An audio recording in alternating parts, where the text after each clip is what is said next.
What's up, people? It's Snitch Girl 30 here, and as you can see, my hair is straight temporarily. And if you hear that noise, it happens to be my lamp above my head. I don't know why. But anyway, I'm moving on to my discussion of the night. There's actually two topics that I really want to talk about because I honestly feel that they are both, that they're actually both catalysts to probably the worst of the worst WWE season in history, in my opinion. I'm talking about Linda's primary win in Connecticut, as well as celebrities in the WWE currently in the PG era. Now, let's start off with Linda's win because let's face it, it's what started all. If it wasn't for her actually running to be in the Senate, in the U.S. Senate, then the PG era would never be thought of. And now that she actually did win the primaries, uh, she won the Republican primaries for Connecticut. I actually do have the article about it, and I'm going to leave it in the description box below if anybody wants to read it. Um, Honestly, this is pretty freaking scary. I was actually talking to Trey Ice on Facebook about this, and he's pretty much brought it up to my attention because I really didn't care much for Linda McMahon. I didn't really care much for her race, but it seems that she actually did win the Republican primaries for Connecticut, and this is really scary. Honestly, she was the burden of our, I mean, she was literally the bane of every wrestling individual's existence. And the reason why I'm saying that is because if it wasn't for her, we would not have to deal with this mediocre crap every single night on our screens. Not only that, for 3 freaking hours. I mean, sure, we had Raw 1000 in our faces, and definitely it brought a lot of good memories back to us from the from the Attitude Era. But let's face it, the Attitude Era will never come back. And it's never going to evolve from there as long as Linda tries to run for Senate. I am hoping that she does not win because let's face it, if she does not win this time, she has to give up. I mean, please give up. I mean, we had so many. I mean, honestly, it's just so many bad things have happened with her running for Senate. I mean, John Kerry gave up when he ran the second time, and if I got his first name wrong, my bad. But either way, he gave up when he tried for the second time. She should give up this time if she actually does lose. Because I am tired of mediocre crap on my screen. I am tired of the same five guys consistently getting the belt. I am tired of great storylines that actually do have a wonderful start off, a great climax, and then it gets cut right before it starts to go further and become even better. I'm tired of this happening, and it's all because of her stupid run for Senate. So I'm hoping that she does lose, because please, please, please, please, you guys, please trend on Twitter. Do not hashtag, do not vote for Linda, or don't vote for Linda. Don't vote for Linda, hashtag, don't vote for Linda. Help the Off the Rope show make this trending worldwide. I'm definitely doing that. Whatever tweets that I put in, I am putting that in there. Please. And moving on from that monstrosity that I hate even mentioning, and speaking of which, before I actually do leave, did anyone know that she actually did spend about $15.7 million more than she did last year? Yeah, she spent $50 million in her campaign race last year. She spent $15.7 million more than she spent last year. She actually spent $66 million. I don't know whether or not that math is right, but either or, when I actually did look it up, she spent a whole truckload of money. So we all know what's going to happen here. We're going to see if some people get cut. And that's another thing.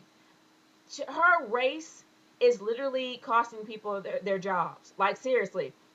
These wrestlers have been dreaming since they were little itty bitty boys and girls, to literally be wrestling in the WWE. They finally reached that point, and if they're not making whatever they're making, if they don't consider to be the apex wrestlers or or part of the Breakfast Club, they're gonna get cut. They're losing their jobs because of her. This is jacked up. And it's gonna get worse from there if she actually does get a Senate seat, because it's gonna make the programming even more bad. Moving on from that, before I actually lose my voice, I'm gonna move on to celebrities in the WWE. Now, since the ratings for Raw has gotten so bad since Raw 1000, I think Raw 1000 actually did improve, and that's because it brought back old memories from the Attitude Era, which is what people wanted to see. And now we're back to the old PG crap. And now that the ratings are even lower, they're bringing in people from US pop culture to try to get things going. Now, I hate to use this as a comparison, but let's be honest here. The Kardashians happen to be the pop culture royalty comparison of the royal family in Britain. I mean, I hate to compare that because let's face it, the royal family has twice as much class as the Kardashians.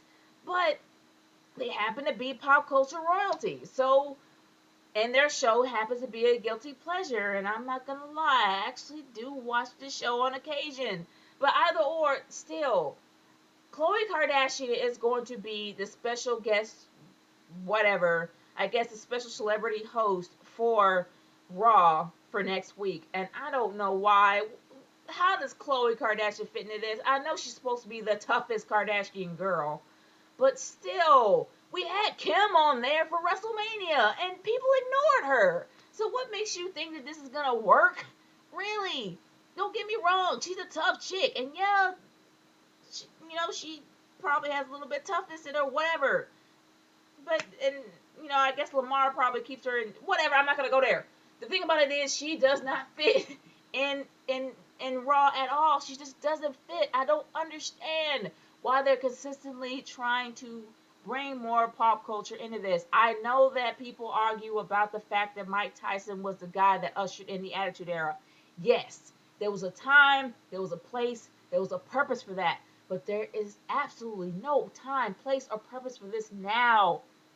Because let's face it, if you have a pile of crap and you're trying to sell off that pile of crap as chocolate, then why would you take a pile of crap, put a whole bunch of chocolate syrup and a cherry on top, and say, "Eat this. This is fudge." I know that probably didn't make any sense, but either or, you can't sugarcoat a pile of crap. Seriously, you can't. There's a lot of things they need to fix. Number one, they need to fix the storylines. Number two, uh, they need to fix the booking. Number three, they got a lot of whole crap load of things to do. Besides the fact that they really do need to bring back kayfabe when it comes to their heels. And number four, they need to figure out what their wrestlers are gonna be, heels or faces. They can't be both. I'm sorry. The Attitude Era only has one ultimate anti-hero, and that is Stone Cold Steve Austin. CM Punk had his opportunity to be the best anti-hero there was in the PG era, but they destroyed that, and now he's a tweener. Either or, there's a whole crap load of things that the WWE needs to fix before they decide to bring in any celebrities to try to usher in either a new era or bring in more ratings. It's not going to work. I'm sorry. There's only so much the casual fans can go. And let's face it, I don't think anybody in their right mind these days in this point in time that wants their kid to see anything Kardashian related. Let's be real here. But I want to see what do you guys have to say about this? How do you guys feel about Linda's primary win?